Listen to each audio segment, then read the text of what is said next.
P T I قیادت کا آج مذاکرات میں شرکت سے انکار۔ اسپیکر قومی اسمبلی سردار ایاز صادق کا عمر ایوب اور اسد قیصر سے رابطہ۔ پی ٹی آئی رہنماؤں نے جوڈیشل کمیشن کے قیام کا مطالبہ کو دہرا دیا۔ ایاز صادق نے آج اجلاس طلب کر لیا، بولے مذاکراتی کمیٹی کے اجلاس میں ہی بات آگے بڑھائی جا سکتی ہے۔ چیئرمین بیرسٹر گوہر کہتے ہیں حکومت کے ساتھ ہیلو ہائی اور فوٹو سیشن کے لیے نہیں بیٹھنا چاہتے۔ حکومت نے اب تک جوڈیشل کمیشن کا اعلان نہیں کیا۔ شبلی فراز نے کہا جوڈیشل کمیشن کے لیے حکومت کو جو وقت دیا اس میں کوئی مثبت چیز نظر نہیں آئی۔ کوئی ہے جو نہیں چاہتا جوڈیشل کمیشن بنے اور سچ سامنے آئے۔ بانی پی ٹی آئی کو معلوم ہے یہ جوڈیشل کمیشن نہیں بنائیں گے۔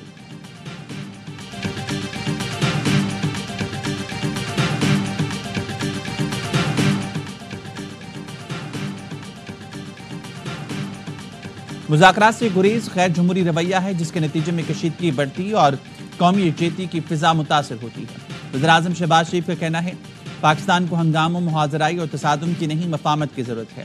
سینیٹر عرفان صدیقی نے وزیراعظم سے ملاقات میں پی ٹی آئی کمیٹی سے مذاکرات پر آگاہ کیا۔ وزیراعظم نے کہا سیاسی جماعتوں کے رابطے اور مذاکرات جمہوریت کی روح ہیں۔ رابطوں سے ملک و قوم کو درپیش مسائل حل کرنے میں مدد ملتی ہے۔ معاشی بحالی اور دہشت گردی کے خاتمے کے لیے مشترکہ حکمت عملی اختیار کرنی چاہیے۔ غیر جمہوری رویوں سے تعمیر و ترقی میں رکاوٹ ڈالنے کی اجازت نہیں دیں گے۔ وزیراعظم شہباز شریف نے وفاقی کابینہ کا اجلاس آج طلب کر لیا۔ کابینہ ملک کی مجموعی سیاسی اور معاشی صورتحال کا جائزہ لے گی۔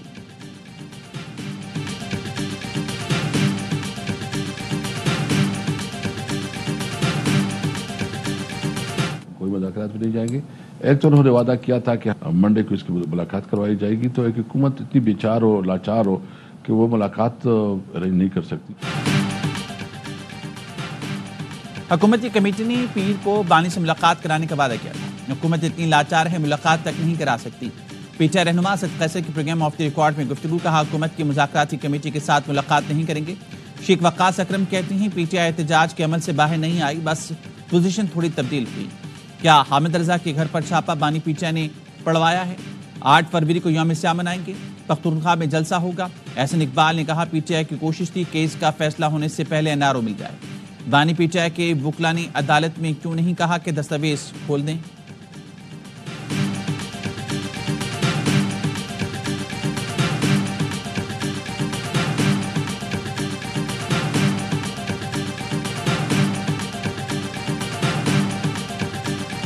مہنگائی کی شرح وہ 5% سے کم ہے، سپورٹس بڑھ رہی ہیں، ریمیٹنسز وہ بڑھ رہی ہیں۔ بجلی کے ریٹ جب تک کم نہیں ہوں گے اس کے لیے ہم شبانہ روز کاوشیں کر رہے ہیں۔ بجلی کے نرخوں میں خاطر خواہ کمی آئے گی۔ اسٹیٹ بینک نے شرح سود میں 1% کمی کا اعلان کر دیا۔ سود 13 سے کم کر کے 12% کر دی گئی۔ وزیراعظم کا پالیسی ریٹ میں کمی کا خیر مقدم، کہا پالیسی ریٹ میں کمی سے پاکستانی معیشت پر سرمایہ کاروں کا اعتماد بڑھے گا۔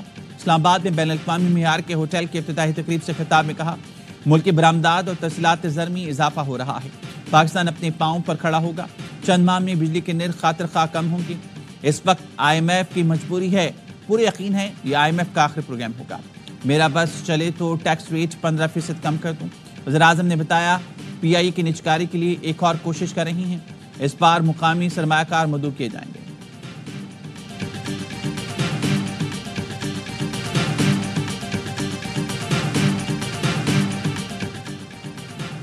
کیا انکم ٹیکس کا سارا بوجھ تنخواہ دار طبقہ اٹھاتا رہے گا؟ ملک میں پراپرٹی کاروبار کرنے والے 42,000 افراد ٹیکس نیٹ سے باہر ہونے کا انکشاف۔ گزشتہ سال پاکستان میں 17 لاکھ پراپرٹی ٹرانزیکشنز ہوئی، محض 12 لوگوں نے 10 ارب سے زائد کی ویلتھ ڈکلیئر کی۔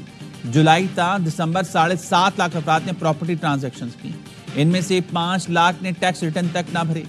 قومی اسمبلی کی ذیلی کمیٹی برائے خزانہ کے اجلاس کا احوال، چیئرمین عباس اور بڑے بلڈرز کے اعتراض پر F B R chairman Rashid Langrial نے کہا tax to G D P تنازع بڑھانا صرف تنخواہ دار کی ذمہ داری نہیں، قوانین میں ترامیم بلیک منی روکنے کے لیے ہے۔ 1 کروڑ مالیت سے زائد کی پراپرٹی خریدنے والوں کو شناختی کارڈ اور ٹرانزیکشن کی تفصیل دینا ہوگی۔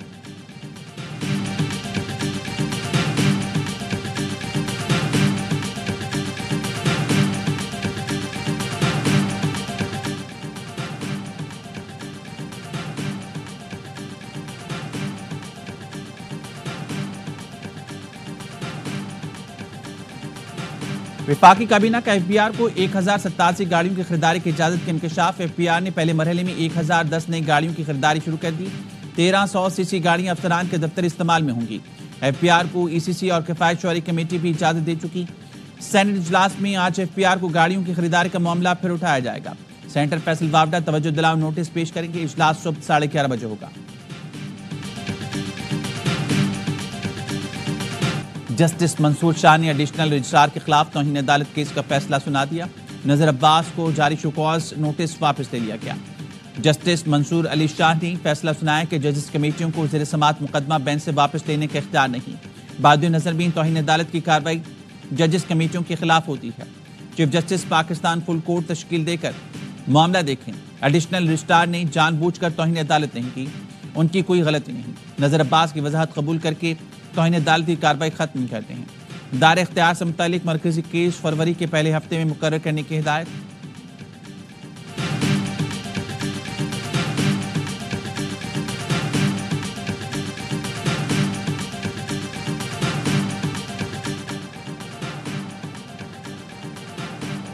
توہین عدالت کا نوٹس واپس لے لیا گیا۔ نذیر عباس کے وکیل کے بتانے پر جسٹس جمال مندوخیل نے ریمارکس دیے۔ 2 رکنی بینچ نے تو چیف جسٹس کو بھی توہین عدالت کا مرتکب قرار دیا۔ کیا توہین عدالت کا ملزم اب فل کورٹس بنائے گا؟ فیصلے کے مطابق کمیٹی اراکین بھی توہین عدالت کے مرتکب ہیں۔ کیا توہین عدالت کرنے والے خود فل کورٹ میں بیٹھ کر اپنا کیس سنیں گے؟ جس انداز میں توہین عدالت کا مرتکب قرار دیا گیا، کمیٹی اجلاس میں نہیں جاؤں گا۔ جسٹس محمد علی حسن نے کہا ججز کو نوٹس اور موقف سنے بغیر ہی توہین عدالت کا مرتکب قرار دیا گیا۔ جسٹس اطہر من اللہ نے پوچھا سپریم کورٹ بینچ نے معاملہ چیف جسٹس کو کیوں بھیجا؟ بینچ کو لگا ججز کمیٹی نے توہین عدالت کی ہے تو شو کاز جاری کرتی۔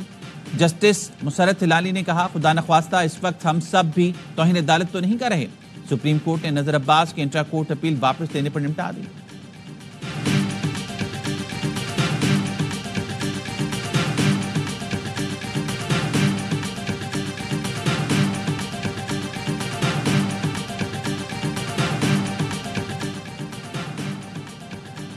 بانی پی ٹی آئی سے وزیر اعلیٰ KP علی امین گنڈاپور کے ڈیالہ جیل میں ملاقات، حکومتی اور پارٹی امور، جنید اکبر کی تعیناتی سے متعلق بات چیت۔ ذرائع کا کہنا ہے بانی پی ٹی آئی نے سیاسی جماعتوں سے رابطوں میں تیزی کی ہدایت کر دی۔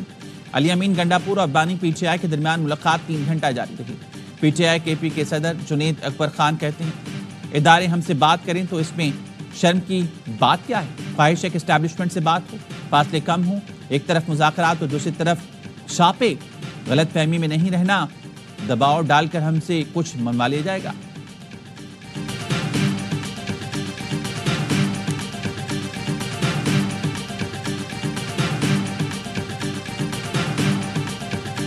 فورم کے اوپر یہ چیزیں اٹھاتا ہوں، افغانستان کی بات کے اوپر کچھ دن پہلے آمادہ ہو کر انہوں نے مجھے اجازت دی کہ آپ اس کے اوپر اپنا وفد بنائیں اور بھیجیں۔ ہمارا پہلا وفد ہے وہ انشاءاللہ اگلے 2 ہفتوں کے اندر ہم نے بھیجنا ہے۔ کمیٹی بن رہی ہے، اس وفد کے اندر جو مختلف لوگ ہم نے اس کے اندر شامل کیے ہیں، آپ لوگ بھی اس کا حصہ بنیں۔ خیبر پختونخوا کو وفد کابل بھیجنے کی اجازت دے دی گئی۔ اگلے 2 ہفتے میں وفد افغانستان جائے گا۔ وزیر اعلیٰ علی امین گنڈاپور کہتے ہیں کمیٹی بن گئی ہے، نمائندے شامل کیے جا رہے ہیں۔ پاک افغان بارڈر پر رہنے والے قبائل سے بھی نمائندے شامل کیے جائیں گے۔ کابل جا کر امن کے لیے بھرپور طریقے سے مذاکرات کریں گے، وہ بھی تائید اور تعاون کریں گے۔ وزیر اعلیٰ کی دعوت پر مذہبی اور سیاسی جماعتوں کے نمائندوں کا اجلاس، مشاورتی نشست کا عنوان دہشت گردی کے خلاف قوم کا اتحاد رکھا گیا۔ علی امین گنڈاپور کا کہنا تھا تمام جماعتوں کو سیاسی وابستگیوں سے بالاتر ہو کر متحد ہونا ہوگا۔